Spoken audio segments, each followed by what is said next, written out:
ये जो सारी आपने क्लिप्स देखी वो कोई मिडिल ईस्ट कंट्री या फिर अफगानिस्तान की नहीं बल्कि हमारे पड़ोसी देश श्रीलंका की है। आज श्रीलंका की ऐसी हालत हो गई कि वहां की सरकार के पास इतना पैसा नहीं है कि वो पेपर्स खरीद के बच्चों के एग्जामिनेशन पेपर कंडक्ट करा पाए। वहां पेट्रोल और डीजल की इतनी कमी आ रही है कि 13-13 घंटे तक लाइट जा रही है और मेडिकल सामान की शॉर्टेज की वजह से पेशेंट्स का ट्रीटमेंट सही से नहीं हो पा रहा है। और इसके अलावा भी कई सारी रिपोर्ट्स के अकॉर्डिंग बताया जा रहा है कि श्रीलंका में इन्फ्लेशन इतना ज्यादा बढ़ चुका है कि एक कप चाय की कॉस्ट 100 श्रीलंकन रुपीस हो चुकी है। एक सिंपल ब्रेड का पैकेट आपको 150 रुपए में मिलेगा और एक सिलेंडर की कॉस्ट रफली 4,500 श्रीलंकन रुपीस तक पहुंच चुकी है। अब ये सब जान के आपके दिमाग में सवाल आया होगा कि श्रीलंका इतनी बड़ी प्रॉब्लम में फंस कैसे गया। सो आज की इस वीडियो में हम लोग उन सारे रीजंस को डिस्कस करेंगे behind this worst economic crisis of Sri Lanka. तो चलिए वीडियो स्टार्ट करते हैं। और श्रीलंका में अब रोजमर्रा की चीजें भी लोगों को बहुत मुश्किल से मिल पा रही है। लोगों का धैर्य अब खत्म हो रहा है। श्रीलंका के गुस्साए लोगों ने राष्ट्रपति की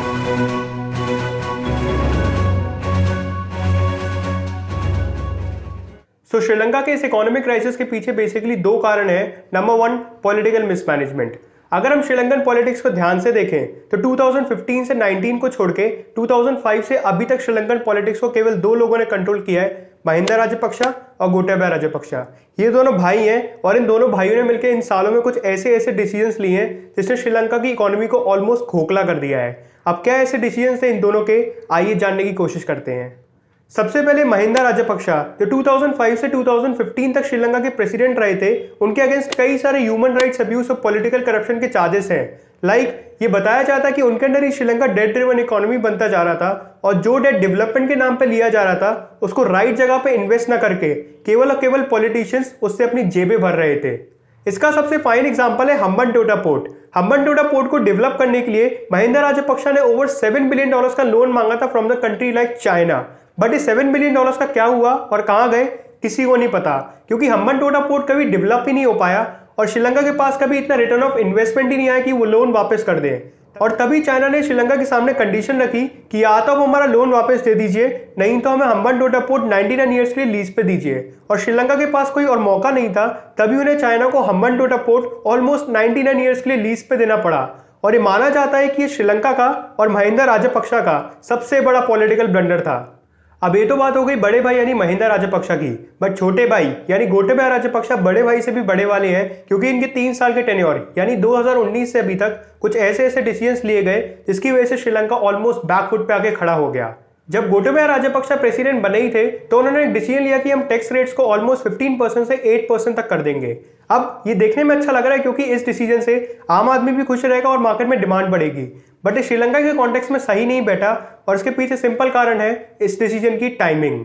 ये टैक्स रेट कम करने का डिसीजन ऐसे समय पे लिया गया था जब कोविड पैंडेमिक आने ही वाला था, और जब पैंडेमिक आया तो मार्केट में डिमांड बढ़ने की तो बहुत दूर की बात है, बल्कि मार्केट में डिमांड घटने लगी और श्रीलंकन गवर्नमेंट को एक्स्ट्रा $2 बिलियन का टैक्सेस का लॉस हुआ। अब आगे बढ़ते हुए अपने फेलियर से रिकवर करने के लिए श्रीलंकन सरकार ने डिसीजन लिया कि वो टोटली बैन लगा देंगे केमिकल फर्टिलाइजर्स पे। जैसे हमारी इंडियन सरकार ने एक रात में डिमोनेटाइजेशन कर दिया था, वैसे श्रीलंकन सरकार ने भी एक रात में सारे केमिकल फर्टिलाइजर्स को बैन कर दिया था। गोटाबाया राजपक्षा का यह कहना था कि वो ऑर्गेनिक फार्मिंग और हेल्थ को प्रमोट करना चाहते हैं और क्योंकि उनका देश केमिकल फर्टिलाइजर्स को इंपोर्ट करता है तो उस पर बैन लगा के आराम से 400 से $500 मिलियन बचा सकते हैं। बट उनका मुंह बहुत उल्टा बैठा, क्योंकि जैसे हम हमारे देश में डीमोनेटाइजेशन के लिए रेडी नहीं थे, वैसे श्रीलंकन फार्मर्स इस केमिकल फर्टिलाइजर्स के बैन के लिए बिल्कुल भी रेडी नहीं थे। इस बैन के बाद श्रीलंका के मैक्सिमम क्रॉप्स का प्रोडक्शन बहुत तेजी से गिर रहा था। लाइक राइस जो one of the most important grain है श्रीलंका का, उसका प्रोडक्शन रफली 20% तक गिर चुका था। और टी यानी चाय, जिसका हर साल एक्सपोर्ट करके श्रीलंका मोर देन $1.2 बिलियन का रेवेन्यू जनरेट करता था, उसका प्रोडक्शन भी बहुत तेजी से गिर रहा था, जिससे श्रीलंका को मोर देन $450 मिलियन का लॉस हुआ था।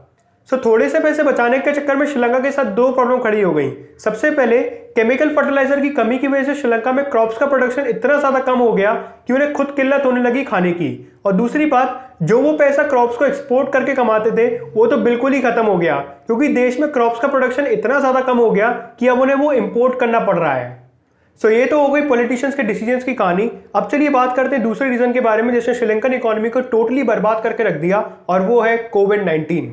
अगर हम श्रीलंका के फॉरेक्स रिजर्व को ध्यान से देखें तो ये लोग बेसिकली US डॉलर्स दो तरीके से कमाते हैं, रेमिटेंसेस और टूरिज्म। अगर आपको रेमिटेंस का मतलब नहीं पता तो उसको एक सिंपल एग्जांपल से समझिए। सपोज मैं एक इंडियन हूं और मैं यूएस आके कुछ काम करता हूं और वहां मुझे $1000 मिलते हैं और मैंने डिसाइड किया कि अब मैं उन $1000 में से $500 अपने इंडिया के घर में वापस भेजूंगा।